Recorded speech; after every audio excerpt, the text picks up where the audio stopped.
My wife calls me a useless leech who doesn't even clean the house. Stephen boasted during the company-sponsored barbecue he worked for.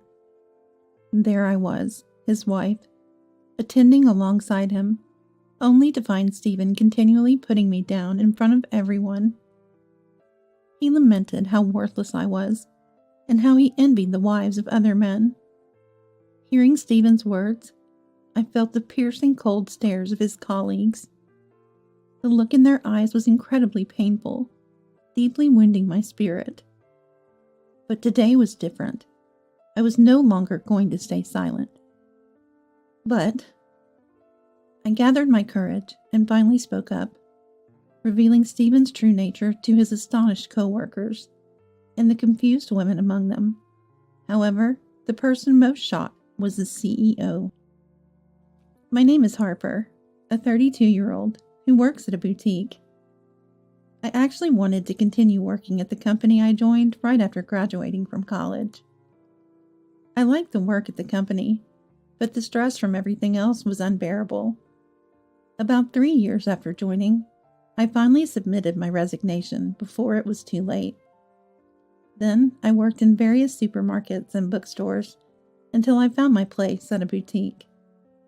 Starting to work there, my life began to shift in a positive direction. Being a fan of collecting trinkets, working at a boutique felt almost like heaven. I had better workplace relationships than at any previous job, making every day enjoyable. A few months after starting at the boutique, as I got used to the job and began focusing more on my personal life, I faced a concern. It was the fact that I was not only unmarried, but didn't even have a boyfriend. Suddenly, I realized all my friends were either married or in relationships. I thought it might be time to consider marriage. However, with a female-only workplace and indoor hobbies, I had no chance to meet someone. I envied the couples I saw. I wanted to meet a wonderful man and have a happy life too. That thought kept running through my mind. Then one day, my life reached a turning point. As usual, a friend visited the store as a customer, which started it all. The store was empty, so we chatted and got on the topic of love. I took a chance and shared my lack of encounters with men, and to my surprise, she offered to set up a party. She was single too, but not interested in marriage as much as me.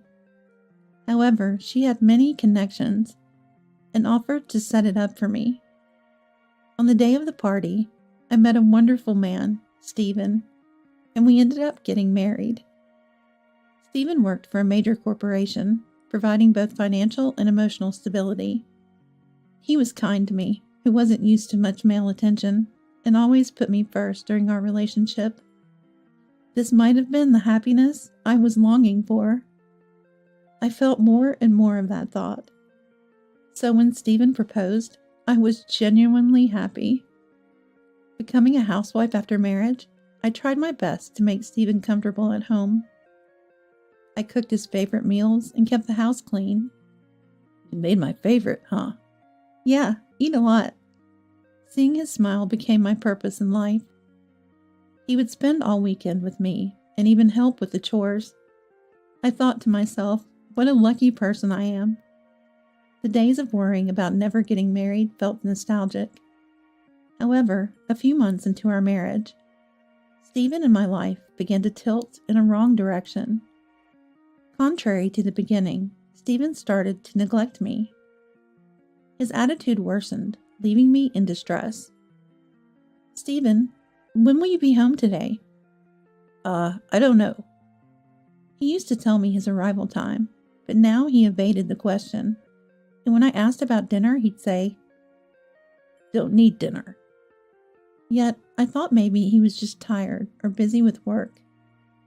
Indeed, I had been a full-time employee before, but Stephen worked for a well-known major corporation. His level of busyness was something I could not compare to. Take care. I continued to see him off every morning, but Stephen seemed to find me bothersome. I wonder since when he stopped taking the sandwiches I made or stopped eating the meals I cooked. I had bought recipe books, hoping to make delicious meals for Stephen, now that we were married. But now, just seeing them makes me sad. When will we ever spend time together again? The more I worried, the more I felt concerned.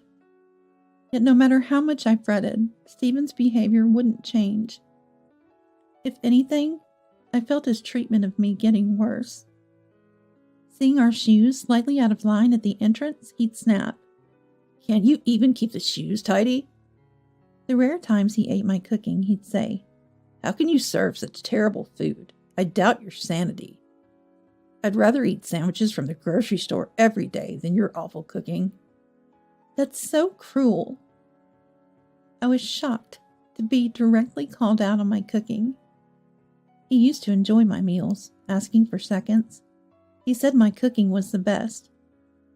Were all those words lies? The more I thought about it, the more I doubted everything about Stephen's behavior until now. Then one day, Stephen surprisingly initiated a conversation. "Hey." "What's up?" Stephen was talking to me, which alone made me happy. "In a week, we're having dinner with my mom and dad at a fancy restaurant, so dress appropriately." "Am I included too?" "Yeah, that's what I'm saying." I hadn't seen my in-laws in a long time. Not since we had a wedding ceremony, and only met them when we announced our marriage. I couldn't believe we were going to dine with my in-laws.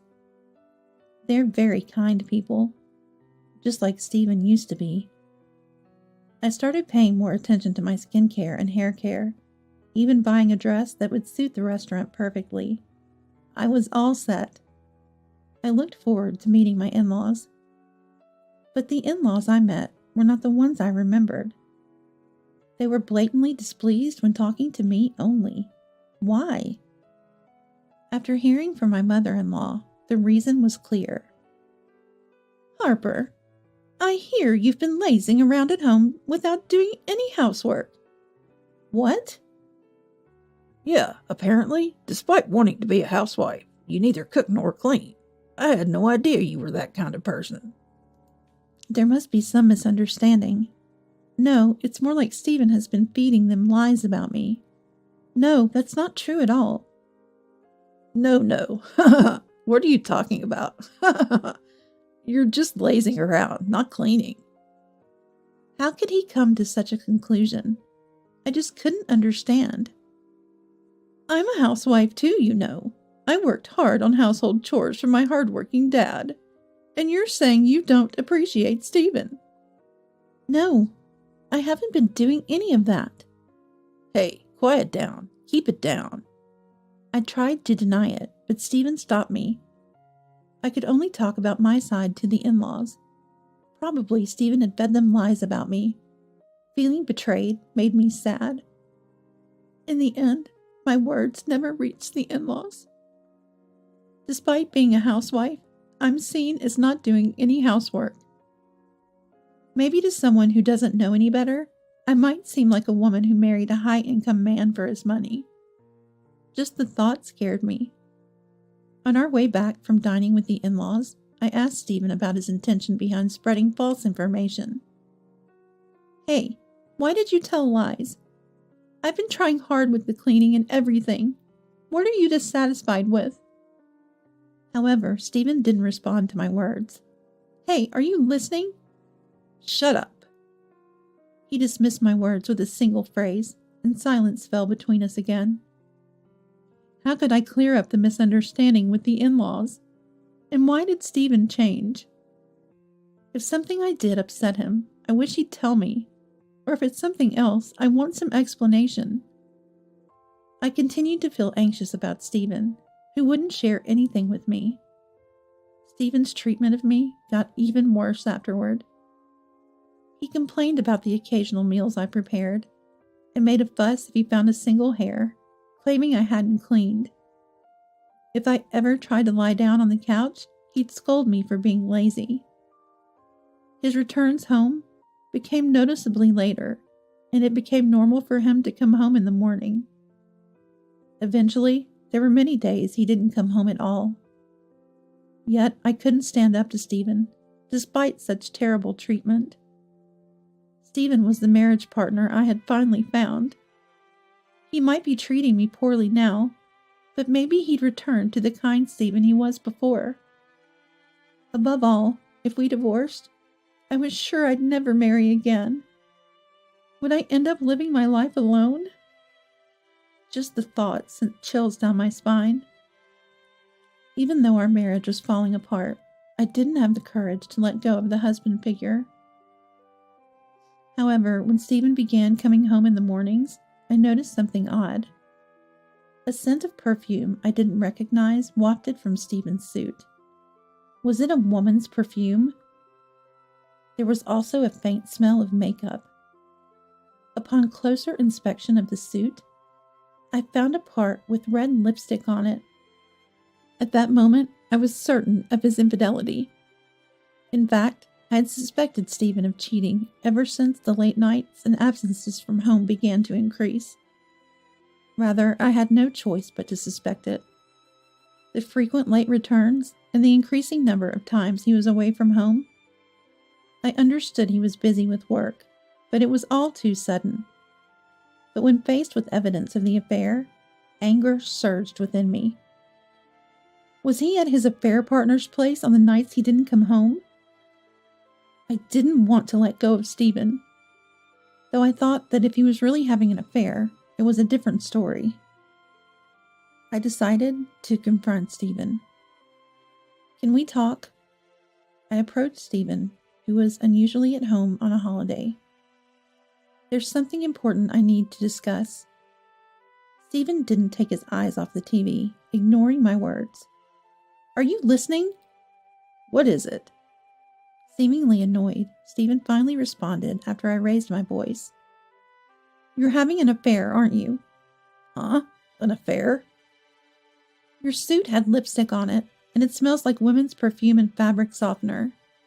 All those times you said you were working late were lies, weren't they? Lipstick? I don't know what you're talking about. Stephen's expression seemed to mock me. Was this a deliberate act? If so, I'd press him until he admitted it. You're having an affair, aren't you? Just be honest. Whether I am or not, it's none of your business. No matter how serious I was, Stephen just scoffed. I lost my patience and pressed further. Come on, answer me. Enough is enough. But my feelings didn't reach Stephen. Being annoying. I have my reasons. You're living off the money I earn. You just need to do as I say. With that, Stephen left the house. From this conversation alone, I knew my feelings for him were gone. At the same time, my feelings for Stephen cooled rapidly. Why had I been clinging to Stephen all this time? Being married to such a terrible man was only degrading my mental health. Suddenly empowered, I contacted a certain place. 2 months later, I was attending a barbecue hosted by Stephen's company. It was open to employees and their families, so I was able to join. Stephen seemed reluctant, but since other employees were bringing their families, he had no choice but to invite me. Stephen had also invited his parents, and when we arrived, the in-laws were already helping with the meat preparation. Oh, Stephen and Harper, you came too. She kept nagging about wanting to go. Hearing Stephen's words, the in-laws glared at me. As the barbecue started, people gathered around Stephen. He acts one way at home, but pretends to be a good person outside. It made me even angrier. Yet, even at the barbecue meant for fun, Stephen kept bad-mouthing me. She's really useless. He must be spreading rumors about me at work, too. None of the employees tried to stop Stephen, instead giving me cold stares. People continued to flock around Stephen. Apparently, the president was among them, too. Stephen, is that your wife? The one from the rumors? Well, Ah, Stephen, you're having a tough time, huh? Despite my presence, the president made derogatory remarks about me. My wife is a parasite that doesn't even clean. Stephen didn't deny the president's words and added more false statements. Normally, I would just stay silent, but today was different. Excuse me, our house is always clean. Aren't you the one always slacking off on your rounds and staying at your lover's place, the president's daughter? What? The employees and the in-laws were in an uproar, and the president was surprised. What are you talking about? Ignoring Stephen's panic, I spread out photos and documents on a nearby table. Seeing this, Stephen became even more flustered. Naturally, the photos I laid out were undeniable evidence of Stephen's affair. 2 months after our fight, I hired a detective to gather evidence of Stephen's infidelity. I was determined to catch him in the act.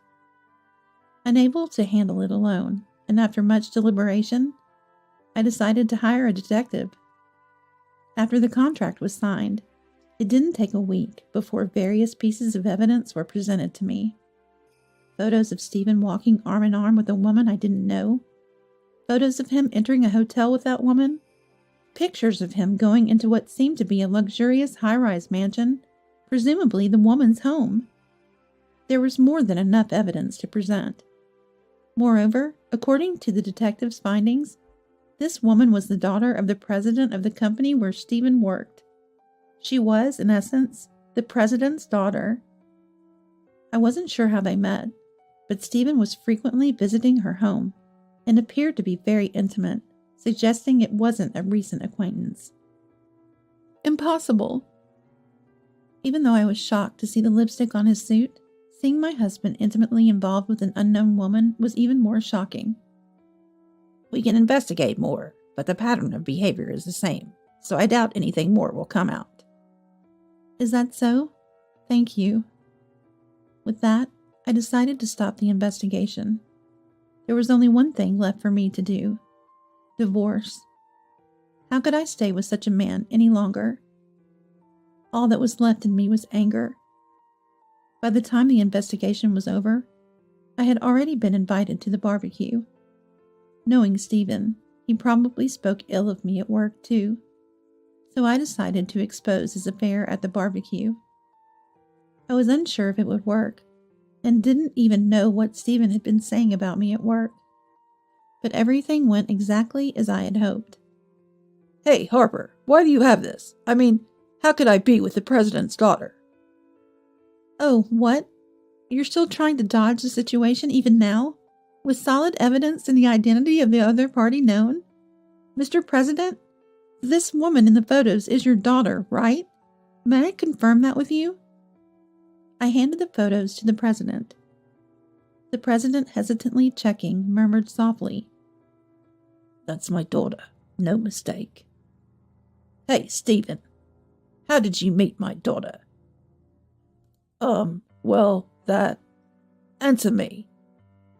The atmosphere at the barbecue, which had been enjoyable until my revelation, changed abruptly. Stephen was desperately trying to dodge the question as usual. No. Can't answer, can you? Possibly overwhelmed by the president's authority, Stephen began to explain how he met the president's daughter.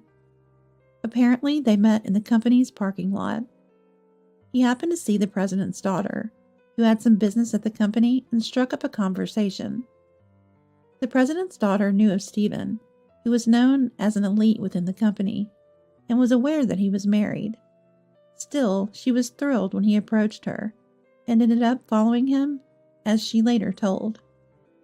However, the president's daughter did not break off her relationship with Stephen. At this point, regardless of her being the president's daughter, I decided to pursue compensation without holding back. I'm sorry, Mr. President. You're at fault, too, for following his lead. But this wouldn't have happened if you hadn't approached her in the first place. We'll discuss the details and your excuses on your next workday. Come to my office first thing in the morning. How could this... Seeing that talking to the president was futile, Stephen turned to plead with me. Come on, Harper, forgive me, okay? What's going to happen to my job now? Huh? What are you saying?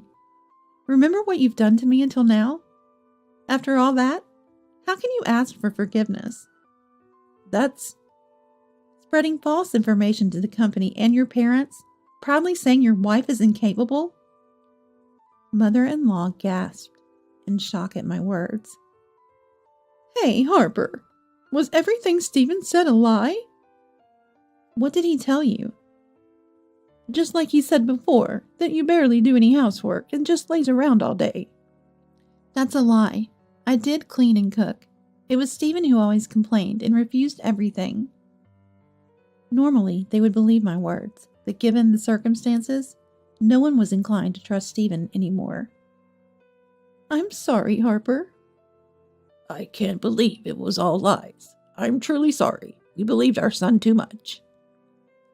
Following the in-laws' apologies, the president and the employees began to apologize one after another. Well, I wasn't going to fully forgive them, but I pretended to accept their apologies to settle the situation.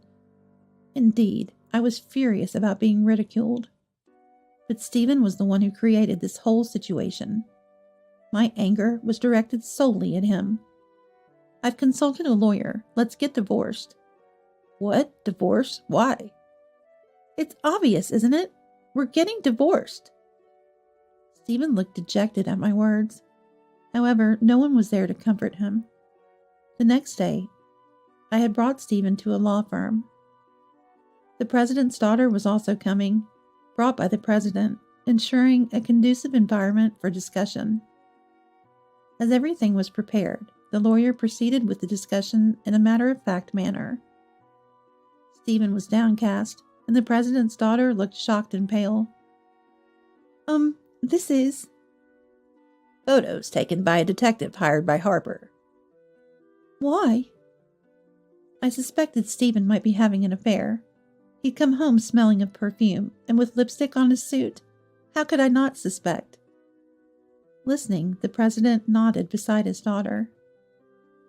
What Harper desires is a divorce from Stephen and compensation from both Stephen and you. Compensation? I didn't do anything wrong. I was just approached. Of course you were. Just because you were approached doesn't mean you had to follow him so easily. You knew he was married, didn't you? She appeared quite young, though her exact age was unclear. She seemed unable or unwilling to admit any wrongdoing, frowning in discomfort. Divorce and demanding compensation? That's just... Stephen, how about you consider the situation you're in? If you were truly remorseful, those words wouldn't come out of your mouth. Stephen had no comeback to the president's words. This is my final wish. Divorce and pay the compensation. But... Frustrated with Stephen's repeated buts, I said, if you keep this up, we'll just go to court. Desperate for a divorce, I had even considered taking it to court.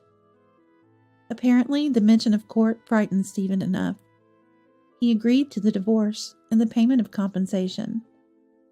Then, perhaps realizing she couldn't escape the situation, the president's daughter reluctantly agreed to pay compensation as well. She tried to rely on her father, the president, but was rebuffed with, Dad's not going to pay for your mistakes. Clean up your own mess. Don't underestimate the real world. Following this, Stephen and I successfully divorced. The compensation was paid in a lump sum by both Stephen and the president's daughter, as I had specified. With that money, I moved to a new apartment. After the divorce, I received apologies again from the president and the in-laws. I was also informed about what happened to Stephen. Apparently, he was fired. His involvement with the president's daughter was one reason angering the president, but the official reason for his dismissal was misconduct. The president's daughter was also made to break off her relationship with Stephen. In fact, she wanted nothing more to do with Stephen, leaving him without a wife, the president's daughter as his girlfriend, and his job. Had I not exposed him at the barbecue, Stephen would have continued his affair. The worsening behavior, the spread of false information about me, what would have become of our marriage if it had continued? The mere thought sends shivers down my spine. Now, living comfortably in my new apartment, with the compensation money, I enjoy a very comfortable life every day. I don't have to be mindful of anyone and can focus solely on myself. I wish I had asked for a divorce sooner, but Stephen probably wouldn't have acted without the exposure at the barbecue. Either way, waiting turned out to be the best course of action. Currently, I work at a nearby variety store.